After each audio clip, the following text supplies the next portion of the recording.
Nandito ulit tayo. Yeah. So, meron akong deck of cards yun. Matid yan. Okay. At ito, prediction ko lang yan. So, kita mga camera. Prediction lang yan. Bro, gusto ko lang, name a number between 20 and 30. Bro. 28. 28. Okay. So, 13 cards. Tama. So, natin counting joker, diba? Count siya, please, no?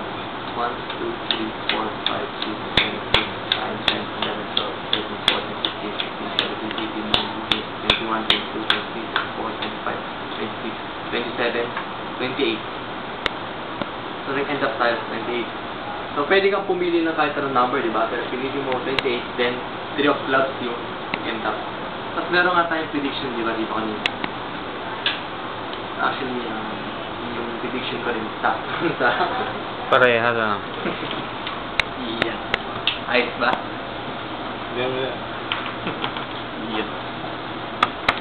Yung likod niya siya para sa... Magkaibalik. Ganyan.